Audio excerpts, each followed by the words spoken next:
Welcome to this week's episode of Chingazo's Combat Crew, your one-stop shop for all your combat news for the week. I got my boy Fonzo. How you doing today, Fonz? Doing great, man. Having a drink, about to get into some good ass topics, some fight news coming up. Super excited for what's coming up ahead in July. So, what's going on? How are you doing? I'm doing good, dude. I was just going over the rundown of all the topics we're going to be talking about, and I'm pumped to be talking. We got lots of UFC news, a little bit of boxing news again, a little bit of jiu-jitsu, but the majority of the show is going to be UFC talk. So one thing that I'm also going to be doing out there for everybody listening is I'm going to be breaking down the episode, this particular episode, into chapters. So if you just want to skip around, you can skip each chapter, skip each story to get to what you want to hear about.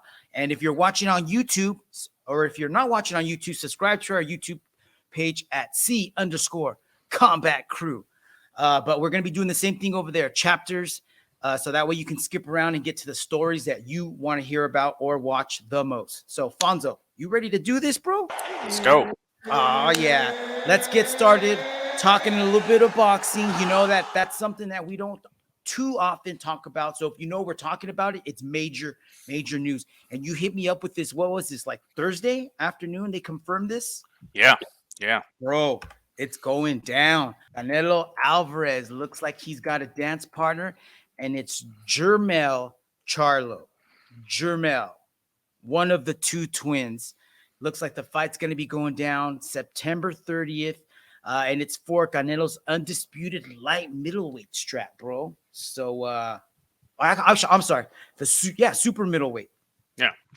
And Jermell is the undisputed light middleweight champ. So it looks like he's going to be having to move up in weight so that he can accommodate for this dance.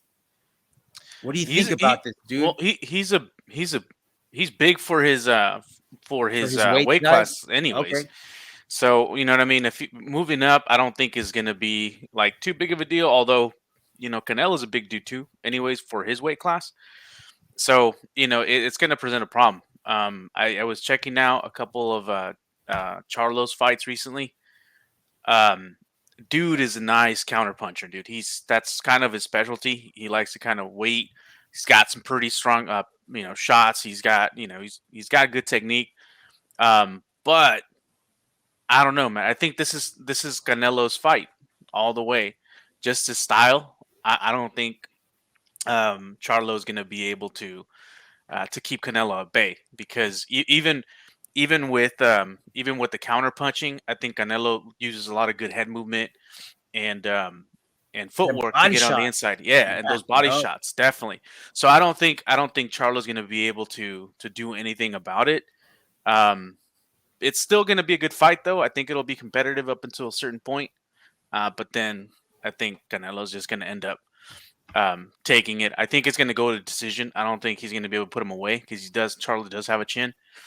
But we'll see, man. It's going to be good. I'm excited for it anyways. Yeah, it's going to be another good scrap, dude. Another good dessert that boxing is serving up. Because like you said, Charlo ain't no punk. You know, he is moving up in weight, but he's a big boy. And he's got different tools. Different tools is going to be a really good test for Canelo. But like you said, I think Canelo's just gonna have too much and pour it on too much. You know what I mean? Like, he's just got too many tools at his disposal. And I think you were saying it's going to be competitive. I don't know. I see it being competitive through rounds 3 and 4. Then after that, then body shots, when Canelo starts digging into his guts, going to start taking over, and he's going to start slowing down. And then that gap is just going to get wider and wider. Yeah. I was thinking up until about round 6 is when I would see it a competitive fight. And then after that, you're absolutely right. But you think it's going to get there quicker? It might. I think you might be right with that too. We'll see. You know what I mean? It depends which Canelo shows up. Is he just going to try to cruise through the fight, or is he going to try to make a statement to prove that, hey, you know what? I can take anybody, because he was supposed to take off. Who was the other guy he was supposed to take on besides this? There was another potential opponent, I can't remember. The guy that he lost. Bivol. Yeah. Bivol. There you go. The guy he lost to last time. Yeah. So he's got to make a statement. He's got to make a statement with this fight. That's exactly what I'm thinking. I'm thinking that he wants to try to make a statement to prove the fans, prove the writers wrong, and that he does belong at the top upper echelon. But if he can't get past Charlo and he can't get past Bivol, then hey, you know, maybe he's not that caliber. So, but should be fun. Should be a good fight. September 30th. Looking forward to it, dude. Bro, a little bit of jiu-jitsu news, and this isn't really news, more like cheese, man, bro. This is Gordon Ryan, you know, the GOAT, the Nogi GOAT, right? Yeah. Freaking buffed out Santa Claus.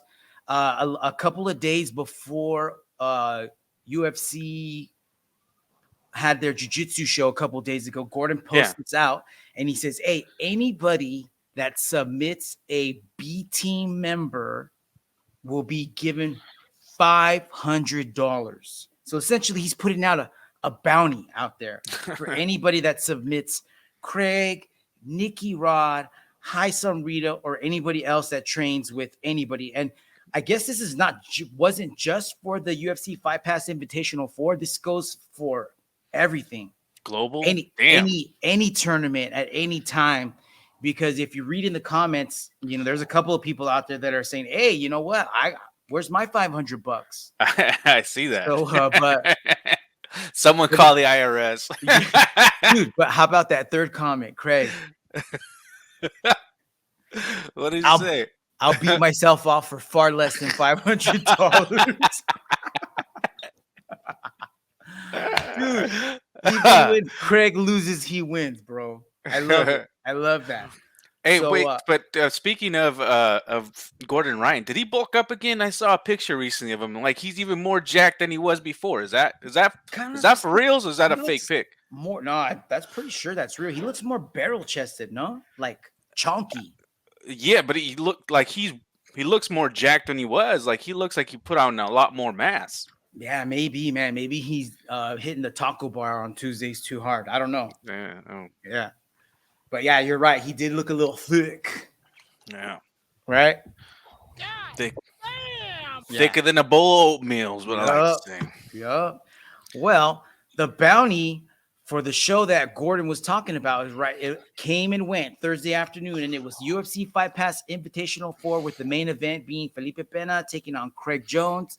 Co-main event of Glover Teixeira versus Anthony Smith, 2 UFC veterans. And then they also had an 8-man absolute tournament that was took home $30K, bro. So I don't want to go over all of the matches, but just some of the highlights. So in the finals of the absolute tournament ended up being Big Dan Manasoiu versus Nicky Rod. Now, Big Dan Manasoiu is one of Gordon Ryan's proteges. Like that's one of his training partners. Dude is only like 20, 21 years old. But he is like an autistic spectrum, like super dialed in every time. No facial expressions, will snap your leg in an instant. Just a threat at all times. Actually hit a pretty sick Bernardo Faria knee bar when he was attempting to pass his opponent in the second round, the semis. But he did face Nicky Rod, and dude, it ended up going into overtime. Oh, whoa, what happened? I'm sorry. All right. So the match ended up going into overtime. And if you're not familiar with the rule set here for UFC Fight Pass, they are for their invitationals, they use the EBI rules. Those are the Eddie Bravo invitational rules. So they got that's no points. It's submission only during regulation. Then it goes into 3 overtimes if needed, where each opponent gets to pick where they're going to start from. Like, hey, do you want to start from the dude's back? Do you want to start like an armbar spider position? Or I think those are the only 2 positions that they get to pick from, or at least those are the only 2 that they used. And so if no one submits anybody, then they go to escape time. Kind of like in wrestling when they do ride time. Right. But it's the reverse. And so this ended up going to, I believe, the second overtime. And this is Nicky Rod this is Dan Manasoiu choosing to start in the spiderweb armbar position with Nicky Rod. So check this out, dude. Check it out. Cannot believe. If he does, Manasoiu is going to definitely regret going back to this position. But all the arms extended. Oh, shit. Trying to go through, trying to. He thought about it. He Thought about it. Oh, God. yeah, but he's fighting it. Oh, what the right? Dude. How? For those of you out there listening, you got to go watch the YouTube video of our episode today so that you can check this clip out. If you can, I'm also going to post all the links to all today's episodes that we're going to be previewing in the show notes, so you can check that out. But basically, Nicky Rod laying on his back, fully extended arm bar by Dan Manasoiu, and he's able to turn his arm and just ripped it out. And so eventually, he escaped in like 8 seconds or some crap. And then right after that, Nicky Rod chooses to start from Dan's back. And as they're getting set up, you can hear Eddie Bravo mention something about, that arm's super compromised. He's probably not going to be able to use it. And then 8 seconds later, he uses that same arm to get under the chin of Dan and chokes him out and becomes the absolute champ. And then he calls out Gordon Ryan afterwards in his post-fight interview. Damn. Yeah. He calls him out and he says, there's a stipulation to this call out. Let's both remain clean, natty, and we're going to take a drug test before the match and after the match to ensure that we're natural. Damn. So that was the challenge. Gordon heard the challenge afterwards, and he's like, nah, I'm not interested. Yeah. He's not going to make any money off my name, blah, blah, blah, and then just proceeded to skirt out the building. In other words, I want to stay on the juice for a little bit longer, or Natty, a lot of bro. bit longer. Probably. The main event, though, saw Felipe Pena and Craig Jones, a lot of back and forth. Craig was getting the better of it. He was able to take his back, but there wasn't any points, so he didn't get anything for that. It ended up going into 3 overtimes. It was actually a pretty boring match, dude. Yeah, pretty boring match, but it ended up going into triple overtime where Craig won by escape time. All right. Yeah, so I guess Felipe is now going to take on Haisam Rida in a who's number 1 matchup next, I believe. Or I don't know if it's going to be on UFC FightPass or Flow's who's number 1. I think it's on Flow's who's number 1. But Haisam Rida couldn't even get out of the first round of this tournament, dude, against a smaller guy. Damn. He lost by escape time as well. So let me give you the results real quick in the first round. First round, we saw Dan Manasoiu versus Gabriel Arges. Dan submitted Gabriel by heel hook in round 1.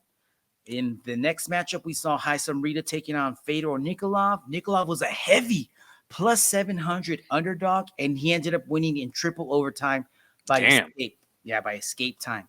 Next matchup was Felipe Andrew versus Wagner Rocha. Wagner Rocha ended up winning by heel hook, dude. It was kind of crazy because Felipe was going for like what looked like a calf crusher a calf crusher, I believe. And Wagner kind of just let him have it. And right when he let him go, he left his leg open and Wagner just grabbed it and heel hooked the crap out of him, dude. So why did he let it go?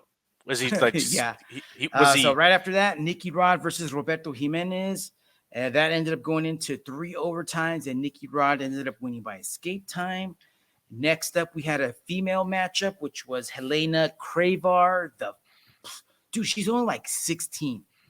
And I'm not sure what belt she is. She might be like a blue or a purple, but she's a killer. She should be black belt. What's the age limit for these tournaments? This is adult, dude. She's competing against adults. I don't think she was competing against adult this time around. The girl she was competing against was pretty young, Emily Fernandez. I don't know too much about her, but Helena ends up winning by rear naked in regulation. There was a super fight with Roman Bravo Young. I believe he's also a Penn State All-American national champion wrestler. Just a stud. I believe he wrestled with Bo Nickel, helped them win like a couple national championships.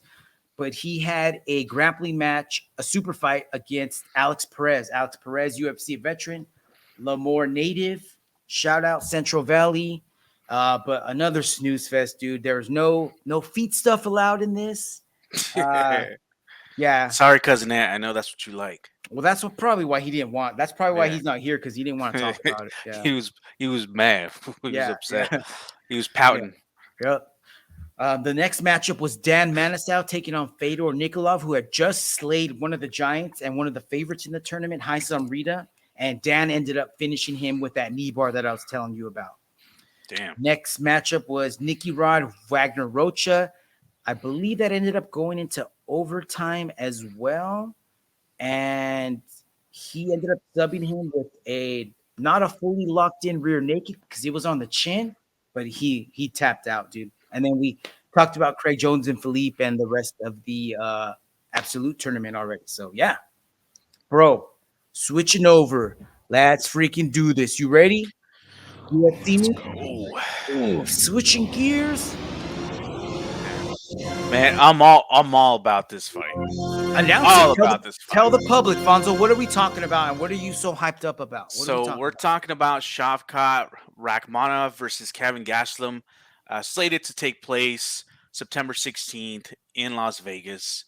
Fucking gonna be a great fight. Shavkat is one of those guys that's just coming up. Okay, hold on. Cut back. Do that one more time. Okay. Just from the last 3 seconds. All right. So Shavkat Rakhmonov is one of those guys that's coming up. We were super excited to see him. Like, he's always got some exciting fights. He's got good stand-up, good wrestling, just well-rounded fighter, man. And he's been on a fucking tear. So, we're excited to see Kevin Gastelum do this. I'm excited to see Kevin Gastelum do this just because he's dropping down in weight class for this, right? It's this is gonna be a welterweight. Yeah. Whereas he's been competing at middleweight. So. Right. I'm excited because Kevin, his track record, hasn't been that good ever since he moved up. And I think he does better in this lower weight division. You know what I mean? He's not as slow. And he's got, because he's bigger, he's got a lot better chances to like bully his his opponents around a little bit using his wrestling. So I'm excited for that about Kevin's wrestling versus Shavkat's grappling skills here. Dude, that might be the difference. You know what I mean? Like, if you look at the wrestling, it might be pretty even. You know what I mean? But the striking might be pretty even as well. Maybe a smaller edge to Kelvin, but I don't know what their reach is. I'd be interested to see what that reach is going to be. That's a good call out, dude. I didn't think about that. You're right. Yeah, and another thing is, like you said, Kelvin's moving down, so he's been used to banging with the middleweights. So this is gonna be the guys are a little bit smaller, not much, but is that gonna translate into a difference? Is that gonna give him a little more stamina, a little more, does his chin get a couple more points because of that? I don't know. I don't know what the odds are on this. I wish but they're not out yet, I guess, because it's a little too far away. I would imagine that Rakhmonov's going to be a slight favorite in this. Maybe, actually, not. I bet you he's going to be a heavy favorite, bro. Well, dude. Well, here's the deal. Hey, Kevin's got bombs, dude. So Kevin's got bombs, and Jeff Neal was able to put Shavkat on some skates for a little bit in their fight. Do you remember that? Yes, but Jeff Neal's got good stand, good stand, and he does. Reach. He does, but what I'm saying, he doesn't have the power that Gastelum has. True that. You know what I mean? Yes. So that's my point. Like I think Shavkat can get the better of the exchanges, right, on stand up. And we know that Gastelum is no slouch, but I don't think he's Jeff Neal level of technique, right? Yes. But he's got power. That power makes up for that. Okay. Exactly. And that's my point. So that's why I'm so excited about this. Like, there's so many unanswered questions here, and there's so many potential from both to this is going to be a banger, fool. So excited that this fight is happening. So Cousin Ant's got a revolver to your nutsack right now, and he's pulling the camera back, and he's like, "Who you got in this one, motherfucker?" Fool. You got to pick. First of all, I know that shit ain't loaded. Nah, I don't know, man. About your nuts? Yeah, exactly. Yeah, exactly. Thought so. Who do you got though? I gotta go with Shavkat. Shavkat. I think he's got a little bit more tools. I think he'll play it smarter. Not that Kevin Gastelum isn't, doesn't know what he's doing. He's a veteran for sure, but I think sheer fighting IQ, Shavkat's got a better fighting IQ. So I think he can put his game plan into play better than Gastelum does. I agree, dude. I think this is going to be where the age and experience works against Kelvin. He's got that wear and tear, dude. And Shavkat, we got two fighters on two different trajectories. We got one guy on the come up, and we got one guy trying to climb back up. And he's taking a lot of damage on his way up the first time. He got knocked all the way back down and came back up and has been taking tons of damage as well as dishing it out. But I just feel like the mileage is going to be too much. We got like you just bought an import racer engine from Japan that's got 75,000 miles on it that you didn't know about, and you're about to drop it into your Honda Civic, fool, and you think you're going to go out and race, fools, and beat everybody. But, hey, once you look under that hood, you know, it's going to make a difference. And I think that Rakhmonov is just, like I said, on a different path right now. And that fight IQ, he's not going to fuck around. He's not going to get in there and stand and bang until he knows that he's ready to move in for the kill. Yeah. And at that point, it's too late, bro. Yeah. It's kind of like when my first jiu-jitsu coach was asked, "Hey, coach, how do I get out of a triangle?" And he's like, "You already fucked up, bro. Step one is don't get caught in a triangle." Maybe that's why we're not. That's legit. That coach no more, but who knows? Good advice. Good advice. Don't get caught in triangles out there, guys. And you don't. So I should quit jiu-jitsu. Gotcha. Bye. Stupid. Bro, what about this graphic here? I don't even know where I found it. It looks like Tell everybody what is this? This is so good. So good for you. Those of you watching on YouTube, you're welcome. And this is actually from somebody's YouTube page, the MMA Holes. They got a super good YouTube page where they do a lot of the same stuff that we do. But this graphic was used on their video. I don't know if they created it or if not, but go check it out. But it's the Ultimate Fighter Season 31 graphic that you always have seen, except with the twist. Conor McGregor holding a little, what would you call that? For a little cocaine container holder? Like little container, some powder, some unknown powder of some kind. Not only in the little cup, but also little. He's little got a mustache. He's got a mustache of that unknown powder underneath his nose. What could he say? Like, bro, it's powder sugar. All right. And for some reason, Michael Chandler's dealing with the worst case of pink eye you've ever seen. Oh, man. That looks awful, dude. That does look terrible. Conor snuck into his chateau and farted on his pillow. Well, that actually looked like he didn't fart on his pillow. He just fucking straight up farted into his eye. Yeah, that's bad news. Sorry, Chandler. That's really the reason why they're not fighting, though. Yeah. So, Fonzo, I'm going to ask you like I've been asking you the last few weeks. Fonzo, did you watch Ultimate Fighter Season 31, Episode 5? No, I've just watched the social media fucking bullshit that's been going around. Like I ever since the season started, I've been keeping up with social media, what people say about it, and every single ranking week on it, bro. They just every single week it tells me that I shouldn't watch it. They just throw gasoline and then they just light a match. People don't give a fuck. And yeah, dude, honestly, I had to watch the show like 3 times because I would get distracted. And I would I'm not even paying attention to it. And then next thing you know, it's like 20 minutes later. I'm like, oh, fuck, it's already going to finish. Let me go back and rewind it and watch it again. So it took me a little while to get through the show. But let me give you the recaps. So I don't remember how they got to this point because I've lost interest. But next thing I know, I'm looking at the TV and Conor McGregor's on a rowing machine. And he's like, it looked like he was in some type of a contest with his team. They were having a contest to see who could row the hardest. I don't know.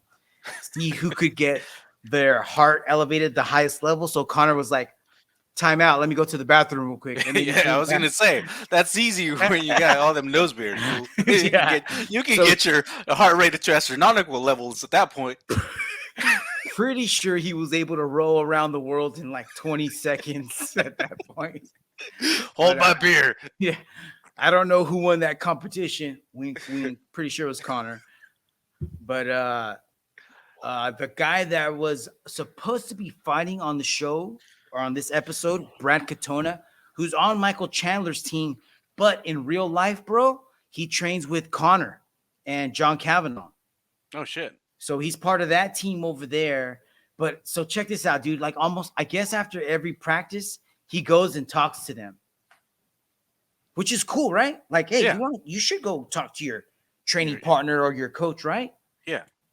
But your whole squad is waiting for you in the van, and they can't go home and shower, eat, do whatever they're gonna do after training because they're waiting for you. Oh shit. Is that cool? No.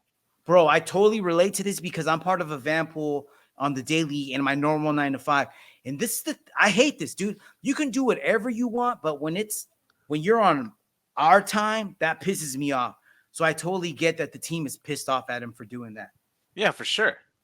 Another thing that ended up happening was Brad, who's part of the team, he's part of Chandler's team, was asking for like specific one-on-one coaching. He wanted to watch videos with coaches. He wanted to stop doing new stuff and just focus on what he was actually going to be doing in the fight.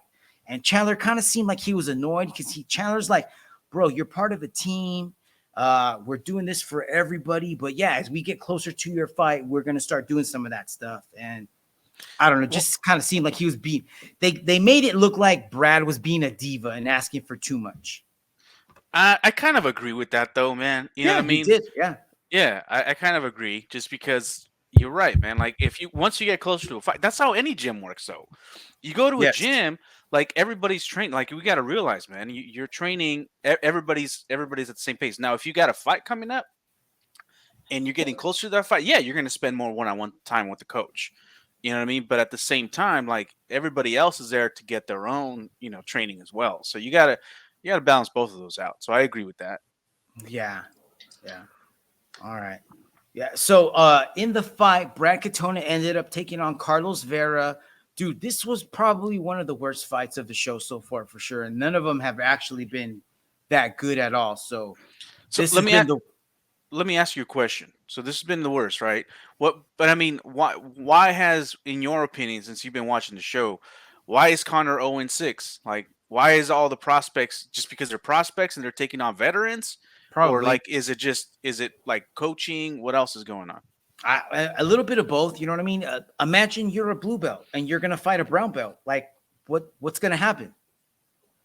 Everything you do, that guy already has seen in a real fight or somewhere in training, at least at a minimum. So these guys have already been to the show. But these prospects, like they've been in lower promotions before, right? They're coming out of lower. So they've been tested, just not to this level. Not to this level. Yeah. Okay. Yeah. And on top of that, you know what I mean? Maybe they're not getting coached up as well as they should be. I don't know. Maybe they're focusing on the wrong stuff. I don't know. But Brad Katona ends up winning by unanimous decision. I don't even really remember too much of the highlights. There was some takedowns. There was some whack-ass ground and pound. There were some submission attempts. There was some striking on the feet by Carlos Vera. He took over the second round for a little bit, landed some clean strikes, and then Brad just got a takedown, and then that was it. He was never able to get back up, dude. So Chandler's team wins again, and now they're like 5-0. So we'll see what happens. It looks like next week is the episode where Chandler gets pushed by Conor. Not that that means anything, but it just means we're getting closer to the end of the season. Thank God. Well, I appreciate you taking one for the team and watching on our behalf, Frank. For sure, man. You're the real MVP. Well, we'll see. We'll see what happens if I can stick around. Maybe I'm gonna jump ship and do like you and just see what happens on social media. Dude, this guy fucks fools up. Yeah, I know. Yeah. He's got a tough fight coming up, though, so we'll talk about that. Oh, yeah, this guy's a motherfucker, dude. But if he can keep it on the feet, dude, he's going to fuck him up. Go, bro. Introduce the next story. All right. So our next story is about a guy we've been watching, or I've been watching. I know you, Frank, you started watching coming him up pretty recently as well. But I don't know this guy personally, but I do know one of the guys that's been training with this next fighter for quite some time. He's one of my previous coach, Toro Garcia, one of his fighting partners. And we're talking about Edgar Chaides from Sick Mexican Fighters. He officially signed with the UFC recently, so he's going to be making his UFC debut, and we're all for it because Super pumped. oh man, Edgar Chairez is a legit fighter, man. When you think of a fighter, this is a guy that you think about, right? He's not afraid to scrap. He puts on wars and shows. So we're super excited about it. Dude, he reminds me of like a more athletic and faster Kenny Florian because he gets in that pocket and he throws them elbows and hands. Dude, he's unorthodox with his shots. That's why he's so entertaining. You know what I mean? Like, yes, like he like I don't mean it in a bad way, but he throws technique out the window. Like I say that in a positive way because of how causes effective chaos. Oh yeah, how effective it's been for him. You know what I mean? Like he's a scrapper, dude. He's a scrapper through and through. So, you know what I mean? With that said, the opponent that's been set up for him makes this fight even way more. It takes my excitement level of him joining UFC from here, like that is super high already, to like bam, all the way up. You know what I mean? So who's he taking on, Fonzo? So he's taking on Tatsuro Taira. Now this guy's like pretty new, right? He's newer on the scene as well. Young kid. I didn't know too much about him, but once I found out who Chairez was going up against, I made it a mission to go and find out. And this kid is legit, man. He's pretty well rounded. He's young. He's got amazing ground game. Yes. And he's a real threat. He's a real threat for Chairez for sure, dude. Was Taira's last fight against Jesus Aguilar, or has he had another fight since then? That's the one that I remember him most recently for. I don't know if he's had another fight after him. Yeah, I don't. But think so. I can look it up real quick. Jesus Aguilar is a former dethrone fighter, old school training partner. His ground game, dude, he's explosive on the ground. If you can sub that cat, if you can keep up with him and catch him in a sub, you're something else, dude. And Tatsuro got one in the first round against him. Well, he survived that arm-in guillotine too. I mean, it wasn't super threatening. So like even like the whole time that he was holding on to that, I knew that Tatsuro wasn't in a real like predicament. But also the fact that he was able to he was super relaxed when he was in that. So I was like, oh yeah, like this isn't gonna do anything. Like he's gonna survive this and he's gonna take back. But the fact that he was able to mount and then dominate him until he got that sub, like just legit. Yeah, killer, dude. He had one thing on his mind, and that was it. But going back to Edgar, dude, Edgar was on Dana White's Contender Series a while back, and did he lose by decision? Shit, I don't remember, dude. I forgot. I know he lost, but dude, he's back. He made such an impression on Dana White after his last fight. He was on Fury FC 76. And I believe he was fighting for their flyweight strap, and he ended up winning round 4 by armbar against Gianni Vasquez. Yeah. So he's on a little win streak ever since his Dana White Contender Series. So I'm excited, dude. Hopefully he can keep this on the feet, because if he does, bro, that is his realm. That is his world. Yeah. Hopefully he can create that chaos and score a W for the homies, man. That's what's up. So Edgar, super proud of you, bro, and we're all behind you, apoyándote, bro. Can't wait to see you in a few weeks, man. Is it in a few weeks already? Yeah, it's coming up. Or next week. I also want to say, man, you're right, man. He's won by submission, so he's no slouch on the ground either. Yep. But if he does go to the ground, it's going to be a little bit of a tougher fight for him. So we're not saying that he's not good on the ground. It's just that if he keeps it on the feet, it's way better road to victory for him for sure. For sure. That's like his realm. You know what I mean? Like you always want to take the game to where you have your best weapons. You know what I mean? Like if you got a good spider guard, you know what I mean? You want to play guard. You want to get on that bottom. You want to get your grips in. You know what I mean? You don't want to stay on top and work your passes or whatnot. You know what I mean? You want to, when it's fight time, you want to do what you're best at. So it's going to be a barn burner, bro. Banger. Oh, yeah. So banger for sure. Yep. So Edgar, salud, compa. Hey, good luck. Hell yeah. All right, bro. Brendan Allen, we were talking about him. Was it last week? The week before? Yeah, it's a couple weeks ago. So he just beat the crap out of Bruno Silva, and the UFC offered him another fight. And let's check out what he had to say about it. I heard they offered Imanov and Roman like the night of the fight, and it never even got back to me. Like it didn't even get back to me. It was cut off there. So this is Brendan Allen being interviewed by Brett Akamoto. Again, Roman, I guess, like I said, because now he's talking, whatever. But again, we told him that we're going to wait and see what happens with Dricus and Whitaker. And if Dricus loses, that's the play. He's number 5.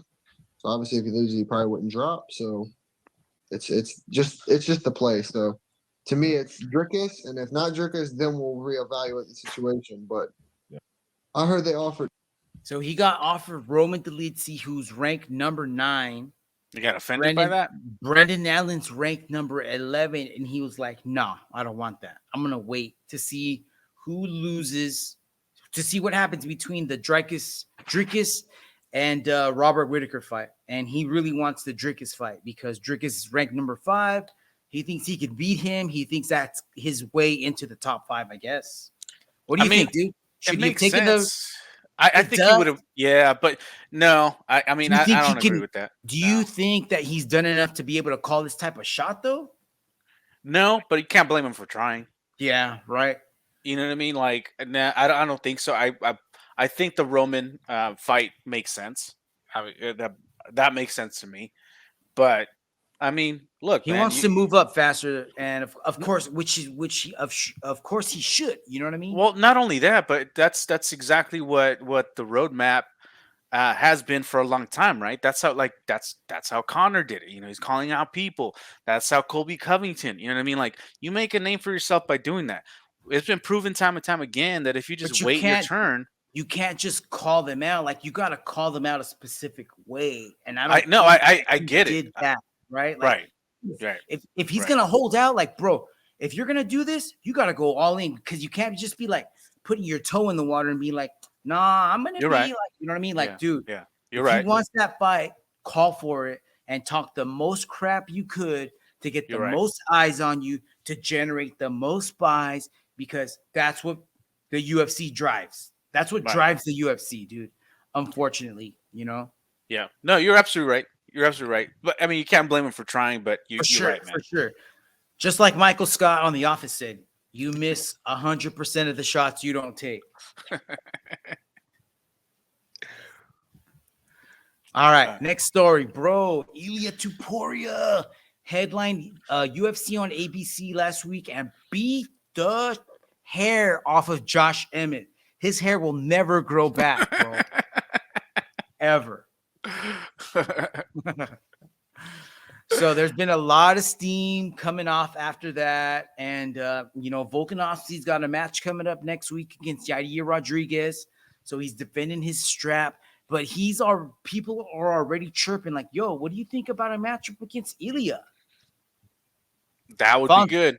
That would be an entertaining fight. So Volk is like, "Yo, I don't want to overlook Yair right now. That's who I'm focusing on." But yeah, and good on him, man. Yeah, good on him. I mean, he should. Yeah. That's why Volk is a fucking GOAT, man. That's why. That's probably like the PC answer to say. You know what I mean? Yeah. But because you don't want to overlook your current opponent, but dude, if he can get past Yair, this would be a pretty good fight. Yeah, I'm for it. I'm for it. Yeah. So is Ilia what? Where is he ranked right now? He's right now. He's at number 5. 5. Okay. It looks like he jumped up 4 spots since his last fight. So yeah, I mean he's right in there, man. He's in the top 5. So and I mean, considering that the next, above him is only like Max Holloway and Brian Ortega and Arnold Allen. That's under Arnold Allen he hasn't fought Volk yet, right? Arnold? No, he just fought Max and he lost. Remember? Yeah. So an Arnold Allen Ilia fight would be sick. An Ilia versus Brian would be sick too. Yeah. Or Ilia versus Volk. I don't know. And those would be good, if in the event that Yair does beat Volk, then I would definitely want to see those, right? Ilya versus Arnold or Ilya versus Bryant. Let's keep that under wraps right now because we're going to be making our picks for 290 at the end of this show. So All right. we got lots to talk about, my friend. Lots. Dude, did you hear about this earlier in the week? So I guess Dricus du Plessis went on a podcast and gave an interview, and he said that he had a back in like 2014 or some shit. I'm glad I didn't hear this. In I don't like this. 2014, he trained with Izzy, and he got the best of him. Fool, this is like the time that you showed your pops the first like MMA event, and he just like, ¿pa qué me enseñas esas chingaderas? Like that's my reaction to this right now, fool. I'm not here for this. Not the nerd. For sure, dude. This is trash. This is Dricus just trying to create smoke. I don't know, dude. But since when does training, and first of all, you're not even supposed to talk about training, That's right? what I'm saying. Right. But, and then the other thing is, I guess that this sparring match or this training session was only grappling. So there was no striking.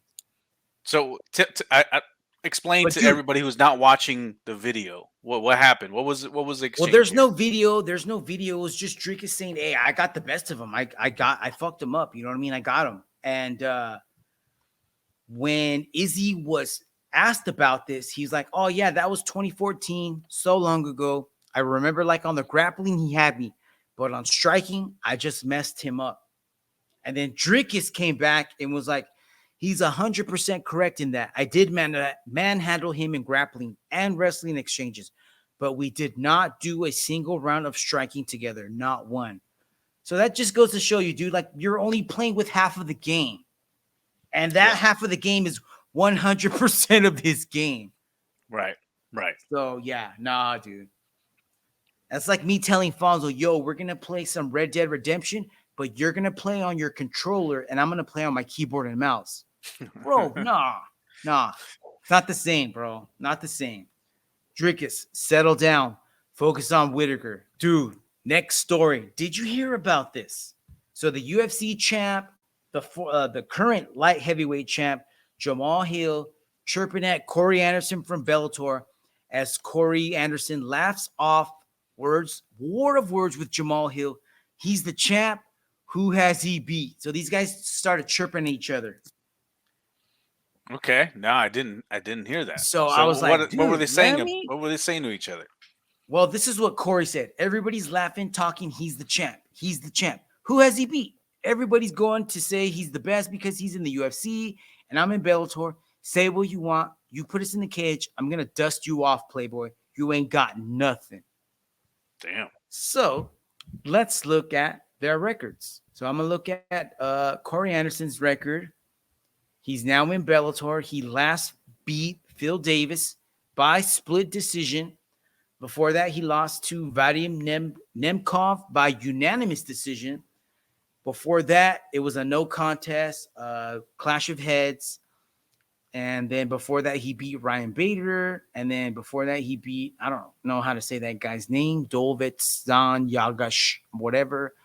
And then before that, he beat Melvin Manhoff. Dude, Melvin Manhoff is way smaller than Corey Anderson. All right, so that's Corey's record. But not only that, but I feel like the rest of his record doesn't you got Ryan Bader. He's good, but he's not as good as he once was. Neither is Phil Davis. You know what I mean? Phil Davis was he's not a slouch, and he still isn't, but he's not the same caliber of the people. So let's look at Jermell Hill's record. Last fought Glover Teixeira for the strap, which he won by unanimous decision. That's a legit fight. He took out Thiago Santos with elbows, TKO round 4. Before that, he KO'd Johnny Walker. Before that, Jimmy KO'd Jimmy Crew. And then remember when he got his arm dislocated by Paul Craig. That's really his only blemish, and it is his only loss in his whole record. So, I kind of see Corey's point where, I don't think he's the best light heavyweight champ but he's proven. But he is right now. Yeah, for sure. Right. Yeah. He's proven himself for sure. Comparing records, I for sure think Jamal Hill's gone through more of a fire and came out on top more times than But Anderson. I'm going to steal one of your quotes here, Frank. That's neither here nor there. Whew, that's what I'm talking about, bro. Yeah. Simply because we know these fools We'll ain't going to never step in the ring. Yeah. Yeah. They ain't never They stepping can- in the ring together. Maybe they can do like a backyard fight or some shit. I'm all for that one. Hell yeah, bro. How about last night's show? UFC Fight Night on ESPN. Bro. Strickland versus Magomedov. Let's go. You ready to do this? I don't want to go through the whole card. I only want to go through the bangers. All right, Yes? go ahead. I only saw one of the bangers, fool. So you got to walk me through some of them. How much of this show did you get to watch? I think I watched from the last prelim, and then I watched the main card. All right, so I got a couple of prelims that you got to watch, and everyone out there's got to watch. Starting with Guram Kudaletse taking on Elvis Brenner. This was a lightweight matchup. Guram Kudaletse, I guess, is a Georgian athlete. So his boy is none other than my boy, Merab Davishvili. Damn, look at Yeah, bro, autograph. sick. Is that the one he wrote in crayon, fool? Blue. Blue crayon. Nice. I'll post a pic later today so you guys can check it out. Think we're fucking around. We're not. Bro, He this uses was one a of the big banger crayons of a too, fight, not 'cause the little Guram ones. was dropping hammers and effing up Elvis for the first couple of rounds by TKO. So that was the Sick. prelims, dude. That was I know you missed that one, but what about this one? Did you see Joe Anderson Brito taking on Weston Wilson, my man? Show it. Let me see if I did. I don't think I might have. I don't think I did. Oh, No, I didn't watch This is this. round one. This is dangerous. Weston fucking around with feet stuff. Kick on the backside. Brito trying to pull his leg out, and then Anthony he's got like, excited. oh, wait a minute, I can Oh. sit up. I can sit up and do this. Bah! You mean I can just hit you in the face while you try to do this shit? Look at that shit, dude. That's the game, dude. That's the dangerous part about going for leg locks in MMA is you're exposed, you know? So you either got to get it super quick or you got to abandon it if you don't get it. You know what I mean? Because look, he's stretching his leg out. A little bit longer than what He didn't even have it below the knee, the knee line, and then look, Damn, he he's just- out too. He was His out. head is bouncing out of the bouncing off the mat. It's crazy. Yeah, he was done, dude. Those were some hammers. So Joe Anderson Brito ends up finishing Weston Wilson round one by TKO. Sick ass fight. Still in the prelims. And then you saw this one, yes? Yes. Kevin Lee, Rinat Fakhretdinov. Rinat, this is his first fight in the UFC, I believe. Am I right? I don't know actually. And it was also Kevin Lee's first time back in the UFC. So let's check this out. Lee on the Dude, that right hand, bro. I thought he was out. so too. Yeah, that was a sledgehammer. Guillotine. To the guillotine He's got a here power guillotine. inside the first minutes. Damn. I mean, talk about a tough Yeah. matchup. He's out. He's out. Yeah, he's already out. I don't know. Checking if he's out. Don't know. Fakhretdinov still squeezing away, and that Oh. is going to do it. Left him in a body bag. So for Fakhretdinov. those of you out there listening, Rena hits Kevin Lee with a hard right hand, drops him dead in his tracks. And instead of following it up with shots, he's like, oh, bro, I see your neck right there. Whoop, Yeah. and locks in the sickest guillotine ever. Marcelo Garcia would be super proud of you, bro. And he puts him to sleep. So Yeah. Kevin Lee gets demolished in the first round. We'll see what happens. Love to see Kevin Lee back. But yeah, sorry, Kevin Lee. On the wrong side today. Dude, main card. How much of the main card did you get to see? I watched all the main card. I mean, I'll put this caveat on it. I was playing Red Dead Redemption, so I kept one eye on the screen and then one eye looking out for bandits. So Oh yeah, that's what's up. That's what's up. That's how you do it. All right. So this was Bruno Ferreira taking on Nursultan Ruzabeov. Let's. Whoa, someone's having a bad day back here. Hairball or something. It's pretty nasty. All right. Get back to these highlights. Let's check this out. Ruzabev has 23 first-round finishes. Ferreira was fucking this guy up for a while in the first early round. yeah, I do remember this. Yeah, and he fucked him up. Yeah. Yeah. Caught him with the right hand, dude. Look at this replay right here. Look at this in slow-mo. Low leg kick, right hand, counter. Catches. Yeah. And that was a defining one. Like the right hand was good, but the fact that he was able to catch that ankle and do that ankle pick, like that's how he ended up like fucking him up. Because if it was just that right hand, he would have backed up, and then the fight would have continued. Yeah. But he was able to drop him and then just land those bombs. Yeah, I think catching that kick caught him off balance, and then that Yeah. right hand just sent him over. Yeah, dude. that was So, beautiful, yeah. man. And that was perfectly executed. That was That was beautiful to great see. technique, dude. I bet you he drills that like an MFer. That's exactly what it looked like. Right? You're right. You're right. All right, next fight, dude. Ishmael Bonfim taking on Benoit Saint-Denis. Ishmael Bonfim coming in with a lot of hype behind him because in his last fight, he knocked the fuck out of Terrence T-Rex McKinney. Remember that? I think he was like a flying knee or some shit. So Weird-ass I shit, think man. I think Ishmael also has a brother in the UFC who was also on that same card and won. But this time he's on the card by himself. And things did not go exactly as planned. Let's watch this clip Is here. brought to you by Cuervo. Oh shit! Those leg That was a kicks hard- by yeah, Saint-Denis, bro. Yeah, those were fucking Body shots. I was surprised that he didn't hit his liver and knocked him out just for a liver shot. You know what I mean? Like, because those were Yeah. straight in that region. But Yup. this was just fucking crazy. I didn't think he was gonna submit him here.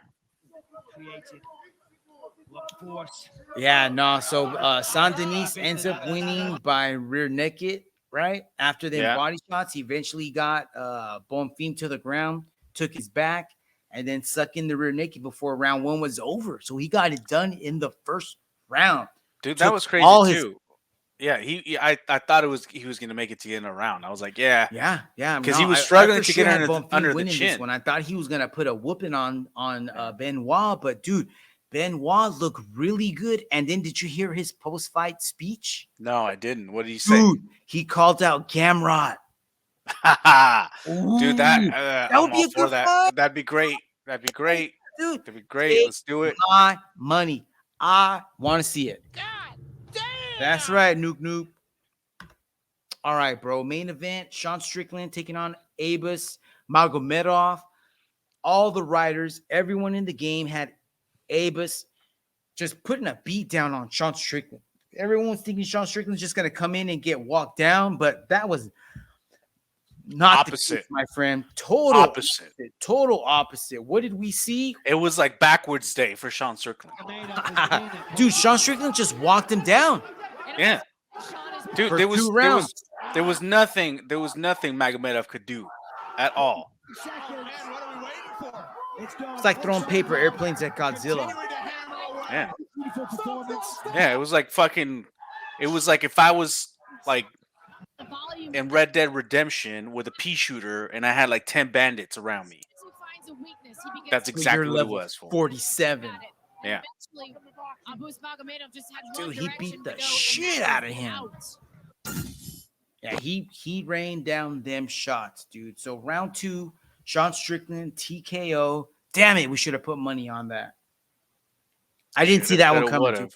I didn't Shoulda, see that coulda, one woulda. coming. I didn't think that was gonna happen, but it happened. That's why we watch the fights. Let's go. Here we go. Chingazo's Combat Crew. Big money picks, Frank. We're ready to break down UFC 290 International Fight Week. Fonzo, how stoked are you for this card, my man? How stoked are you? Oh man, I am ready. I wish it was here already. We're so close. We're so close. Like 6 sleeps away. Sunday night, Monday night, Tuesday night, Wednesday night, Thursday night, Friday night. That's all we got. 6 picks, bro. 6 picks. 6 days away. 6 sleeps.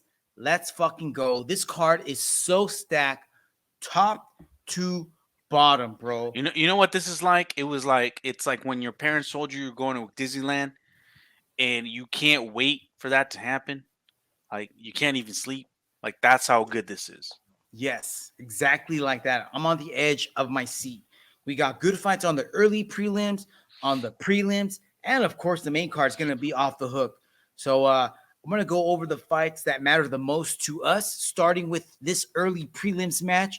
Talk about Shannon Ross taking on our boy from Dethrone back in the day, Jesus Aguilar. Jesus Aguilar, this is a flyweight bout. Jesus Aguilar coming in as a minus 230 favorite, taking on Shannon Ross, who is a plus 195 dog. Shannon Ross lost his last fight to Clayton Rodriguez by KO, round 1, 59 seconds into the match. And Jesus's last match We just talked about. it. Tatsuro Taira submission round 1. Almost made it out of the first round. Unfortunately lost. But dude, this is more of a favorable matchup for Jesus. Yeah. I see another bad night for Shannon on this one. I agree, man. I think Jesus definitely has all the tools to win this fight.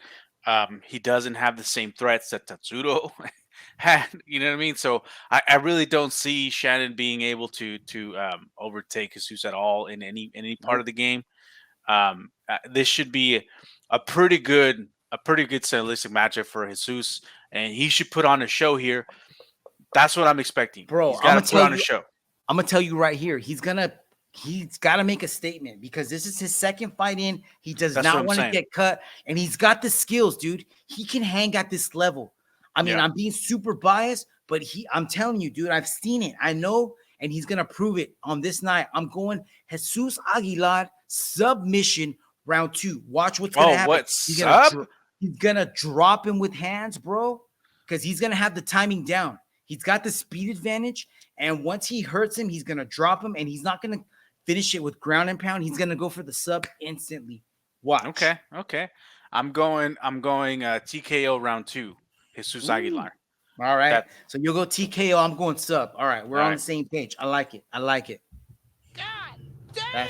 That's right. Next matchup we want to talk about number Ooh. 14 light heavyweight Jimmy Crute taking on Alonzo Menafield. Jimmy Crute a slight plus 100 favorite. Alonzo Menafield Jimmy Crute the slight dog at a plus 100, and Alonzo Menafield is the favorite at minus 120. Jimmy Crute coming in off of he lost, right? Got knocked the fuck out by Jermell Jermell Hill within a minute. And then before that, though, he had a victory over Anthony Smith by No. Anthony Smith won. Oh, I'm sorry. You're right. Anthony Smith. Dude, why is this? Oh, I see. Start over. 3, 2. All right, next matchup. Number 14, Jimmy Crute, a slight underdog coming in at plus 100, taking on Alonzo Menafield, a slight favorite at minus 120. Jimmy Crute coming on back-to-back losses. Is that correct, Fonzo? That's correct, man. That's Bro, Jamal Hill, Anthony Smith. And not only back-to-back losses, but back-to-back TKO KO losses, bro. Yeah. That is bad news.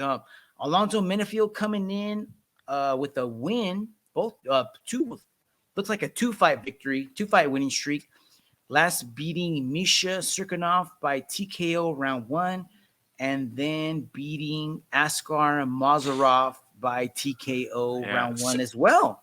Yeah. So here's the deal, man. Like I'm torn, man, because Alonzo, he's good, right? Like he's been on a little bit of a tear, but at the same time, like if you're looking at the caliber of fighters these motherfuckers have fought, opposite ends of the spectrum. Exactly. So one of them is on his way down, the other one's on his way up, and this is one of those classic matchups where that's why the odds are the way they are.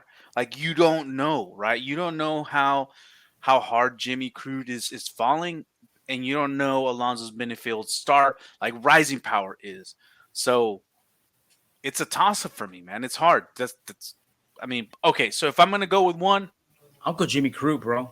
I'm gonna go Jimmy Crute too. Yeah. And because of the caliber of fighters he's fought already, you know what I mean? Even though he's lost spectacularly these last two fights. Dude, he's lost to A-level fighters, whereas Exactly. Alonzo has fought C-level fighters at best. Right.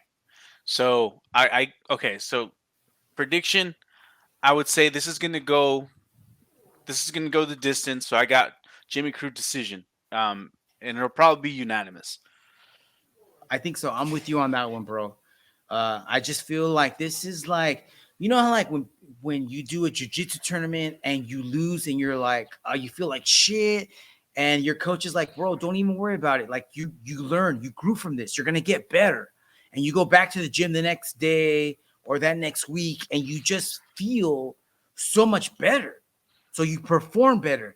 I think that's what's going to happen. Like, you know what I mean? Yeah, Jimmy Crute got demolished by Jamal Hill, demolished by Anthony Smith.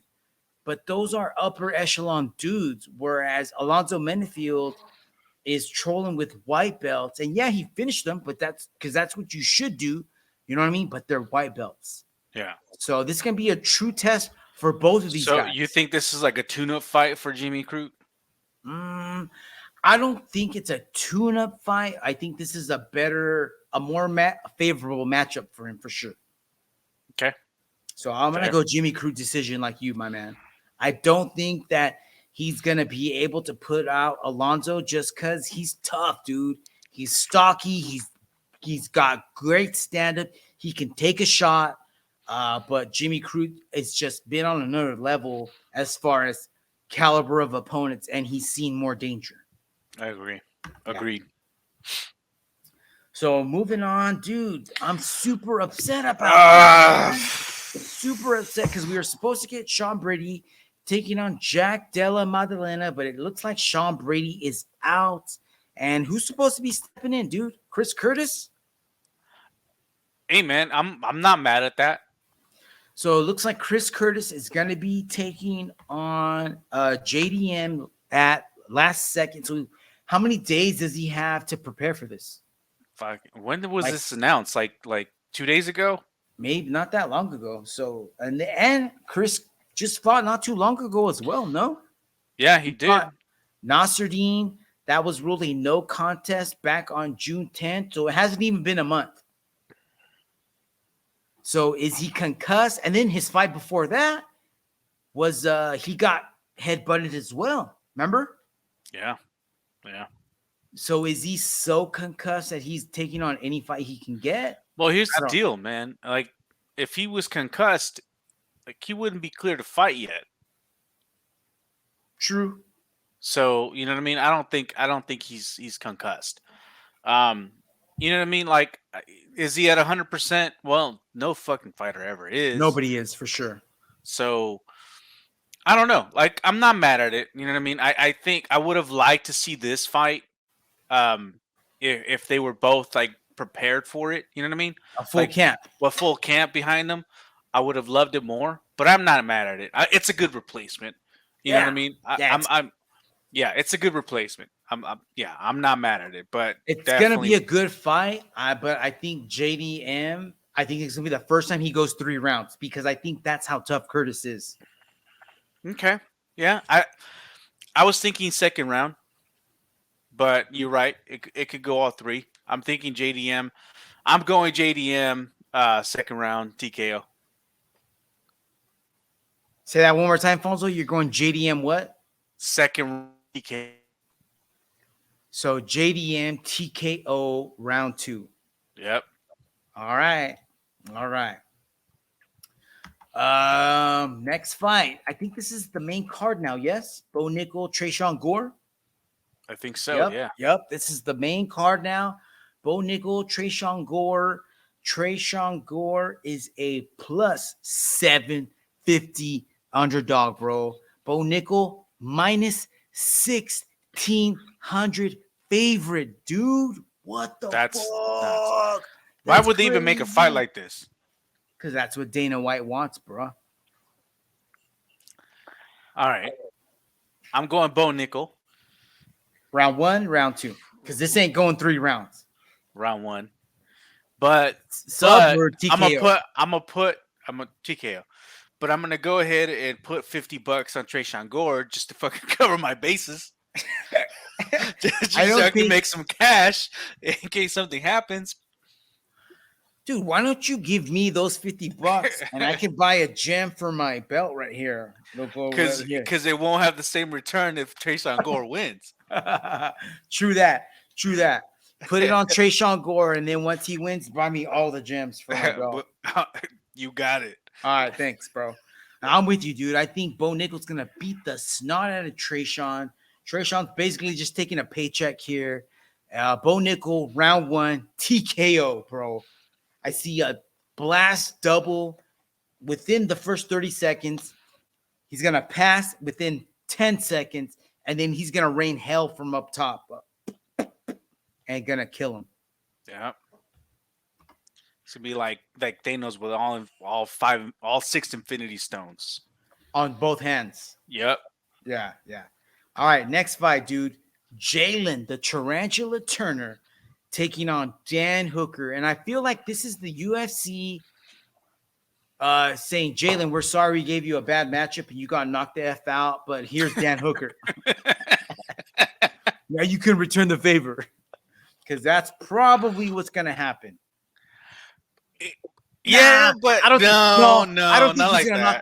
think he's going to knock him out like that, but it's going to be an ass whooping, dude. Jalen's going to take him to the back of the woodshed and beat the breaks off of this fool for 3 rounds. It's going to be a 3-round unanimous decision by Jalen Turner. I don't think that Dan Hooker has anything to offer Jalen Turner other than to help him make a highlight reel here, babe. Basically. Yeah. What do you think, my man? I think it's going to be a little bit more competitive than that because we know Dan Hooker's no slouch. You know what I mean? But at the same time, I don't think he's got what it takes to beat him. So it's definitely Jalen's gonna put on a clinic. This is a lock. Yeah, but Dan Hooker is okay. It's gonna be a brawl. But Jalen Turner is definitely gonna fucking take the better of all the exchanges. That's exactly what's gonna happen. I think Dan's gonna try to turn it into a brawl, but Jalen is he doesn't fight recklessly. He's actually pretty. No, mellow, yeah. He is. And I think that Dan will try to cause chaos, but he's gonna leave himself open by doing that, and that's where Jalen's gonna capitalize because he's got that long reach, dude. He's a really good counter striker, and he's just too rangy, dude. Like he can throw a knee. It's gonna be like Chris Tucker in Rush Hour 2 when he's like, which one of y'all hit me? But Dan is good at getting on the inside. So I think that's where he's going to end up taking it to him. He's got to get inside first. And I don't think that Jalen's just going to let him walk in there without No. something. You're right. He's not. He's not. Yeah. But once he gets in, I think that's where the scrappiness can happen. That's why I'm excited for this fight. Yes, I'm excited it's gonna be a good fight, dude. Yeah. It's going to be a good test for Jalen. It's going to tell us whether he's ready to keep moving up or he's where he's at. Agreed. So what are you saying? Is it, basically, I guess. So you got a prediction for it? I got Jalen decision. Yeah, Decision. same. Jalen decision también? También. All right. Dude, how about this one? It's not even co-main event, dude. I wish we were getting a 5-rounder for this one. Yeah, same here. Robert Whittaker, number 2 middleweight, taking on Dricus du Plessis, the number 5 middleweight. Dricus is coming off that nose surgery, so now he's got a full gas tank. How do you think this one's going to play out, Fonzo? Well, here's the thing, man. I don't think du Plessis had a bad gas tank. He just looked like he did. You know what I mean? Like he was able to go 3 rounds with no problem. I mean, but now that his nose is fixed, I think he's going to end up. I hope it makes a difference. Like, here's the thing. I think it will. Slight difference. How big of a difference? I don't know. But this is going to be a banger. and I wouldn't be surprised if Robert Whitaker fucks up Duplessis' nose again. You know what I mean? But we'll see, man. I got Robert Whitaker decision. I just that's the way I see it Dare happening, you. man. How dare you? You know what I got? I got Robert Bobby Knuckles TKO round 2, bro. I don't think that this You surgery. think he's gonna put him away? Oh fuck yeah, dude! I think that no matter what Drickus is saying about his nose, like, oh, now I can breathe, so now I'm gonna have more of a gas tank. I think that's bullshit, dude. Yeah, maybe his breathing was affected somewhat, but I don't it's think it not was gonna that be bad. like it's not gonna be like all of a sudden he's got 4 lungs, bro. No. It's not.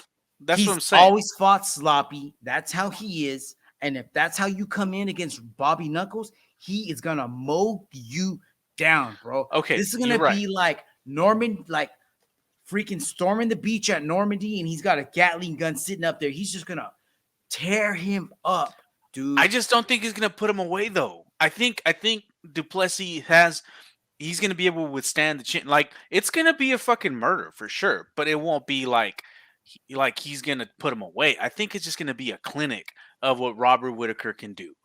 That's what's Dude, gonna happen. Here. This is what every fight that Drickus has been in, he's nearly been put away. Yeah. He always comes back from the grave to snatch the victory.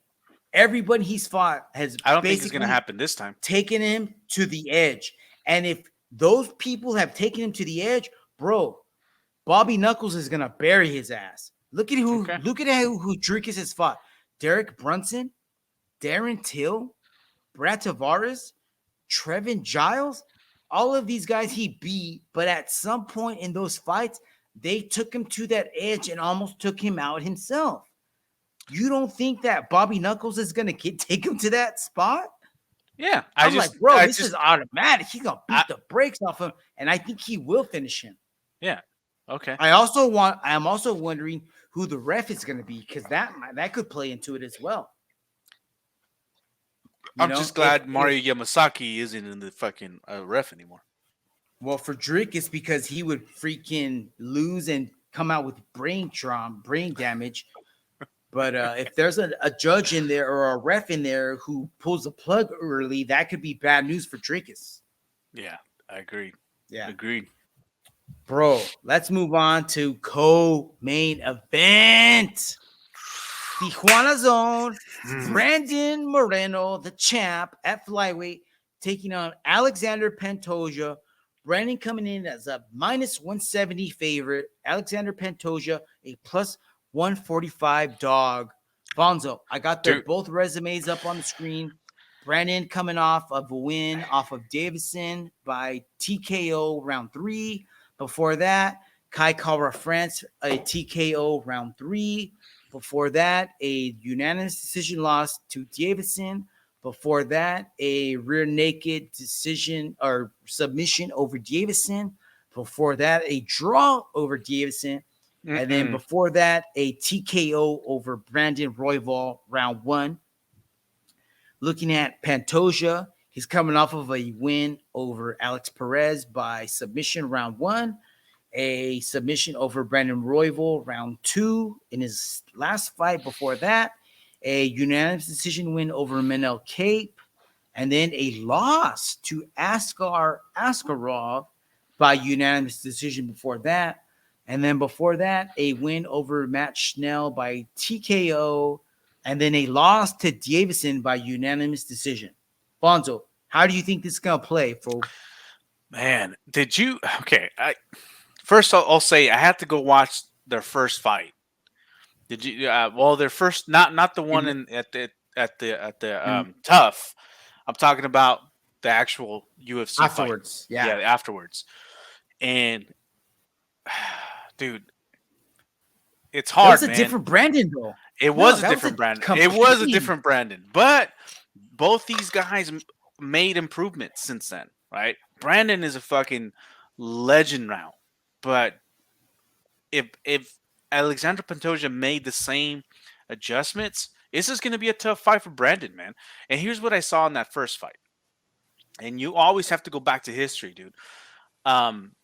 Alexander has just most cleanest striking, straight punches. Brandon zooping punches, like always beat him to the punch, always beat him to the punch, Yes, and he's that was fast. Seems to be faster. yeah. And it's not just faster; it's just the fact that Brandon was looping versus straight punches for Alexander. So you know what I mean. That's always going to end up like if you're a more technical fighter, that's always going to end up finding its mark more. And Brandon doesn't have the power to just one shot Alexander Pantoja. Like he just doesn't. You know what I mean? Pantoja's got that one shot kill, dude. So that's the danger for Brandon here. I'm not saying that Brandon like isn't a great fighter. He definitely is. And actually, as a matter of fact, I'm just gonna say this now. I'm picking Brandon to win this fight, but it is gonna be a fight. You know what I mean? And that's why I'm so for it. And that's why those odds aren't that crazy. You know what I mean? Though you got to give the odds to Brandon because he's the champ, but he's not that far off. You know what I mean? So this is going to be a banger. This is going to be a tough night for Brandon and Alex Pantoja. I see this going all the distance, and I see Brandon winning the decision here. For sure. What do you think? I think I'm with you, dude. I think Brandon's gonna get his revenge. I don't think that Brandon has the power to put out Pantoja. I think Pantoja's ground game is gonna be too defensive for him to be submitted, to allow him to be submitted by Brandon. And it's just gonna be a culmination of points, dude. I think it's just gonna be a beatdown. I think it's gonna be like Izzy versus Alex all over, and he's gonna I know he's 0-2 against him, so he's got that on the back of his mind. But I don't think that Brandon is the same fighter that he was since the last time Pantoja fought. No, I think what's going to end up happening, He's gotten better, and the major improvement that Brandon has made is his wrestling, and he's going to use that to clinch. and his striking too. His striking's gotten a lot better. It has, but I think he's going to end up using more of like I want to say a Randy Couture style of striking. Like that dirty boxing, like those little tactics. It won't be like a straight up, like just like distance type of a strike. He's gonna get in the pocket, land some shots, get some in the clinch, and then break out, do some more shots, and that's how he's gonna edge this out. That's what I think. Yeah, dude. And so I went back and I watched Pantoja's last two fights against Brandon Royval and Alex Perez, and in both of those fights, he came out guns blazing, dude. He did not waste no time. He stalked those fools down and started throwing power shots right off the bat. Eventually, he got Brandon Royval down in the second round, took his back, and submitted him. Against Alex Perez, he did the same thing, came right in, dropped all kinds of shots, dropped him, took his back, subbed him. You're not going to do that to Brandon. I don't think so. Exactly, dude. You're not gonna do that. But I'm wondering if that's gonna be part of his game plan to try to overwhelm him at the beginning and empty the gas tank. And if he does that, that's gonna be a big mistake. Yeah, I agree. I don't think either one of these guys will have the potential to finish the either one. But I feel that Brandon has established himself as a better fighter, has better skills. Has improved with better coaches, and it's going to have enough to overcome Pantoja this night, and he's going to win by unanimous decision, bro. Yep. Yeah. All right, dude. Main event. Alexander Volkanovski taking on Yair Rodriguez. Bro, what do you think about this fight? I'm so stoked, dude. Hold on. Let me give you the stats or the fight odds. Alexander Volkanovski, a minus 460 favorite over Yair Rodriguez, who's coming in as a plus 320 underdog, bro. Damn. Let me share some prop bets with you real quick. Plus 300 by either fighter to win by submission. That just goes to show you Vegas does not think this is going to end in submission, bro. Agree. Yair by decision, plus 600. Volk by decision, minus 170. Is this fight going to go the distance? Minus 166, yes. Plus 124, no. Yair by TKO KO, plus 600. Volk by TKO KO, plus 340. Volk by TKO KO in round 3 or 4, plus 1100. Damn. Yeah. Volk by TKO KO round 3, 4, or 5 plus 850, bro. Yeah. So it looks like everyone that thinks sounds it's gonna legit. go all 5 rounds. What do you think is gonna happen? I don't know, man. This is I'm torn. Just torn because I want Yair to keep the strap. But Volk is a beast. And I mean, look at that, man. Look, arguably, you can say if he had one more round, he would have beaten Makachev, right? Bro, And I mean, and Makachev, I mean, look, for all the hate that he gets, you got to be real. He's real, dude. He's for real. You can't take that away from him. And if Volk can do that to Makachev, I don't think he stands a chance, man. Well, this is gonna be a different game, though. This is like, bro, I'm telling you, we're gonna play Modern Warfare tomorrow, but then the next day we're gonna play Final Fantasy. It's like it's different games. But what I'm it's saying, just as dangerous. But what I'm saying though is Yair doesn't have any of the skills that would put Alexander in danger in any spot. On the ground, or on a stand up. There's no way. I think the only way for Yair to win is to finish this. He's either got to get a sub or he's got to get a KO, TKO. And I don't think he can get either. And I don't think he can because who's done that to Volk? That's what I'm saying. But he's fought Max, who's maybe even a better striker because he did beat him, right? Yeah. But the one difference between Max and Yair is that I think that Yair actually has that one shot, kill shot, kind of like he has the potential to dish out a shot that could stun you, paralyze you for a second, to enable him to get a TKO, possibly. But so did Chad Mendes. Nah. So did Brian Ortega. True. Nah, not Brian Ortega, though. Brian Ortega just had subs. I don't think he's got one shot knockout power. Whereas Yair, he's got kicks. I don't think he's got hands to put him out, but he's got those crazy kicks, dude. Mm.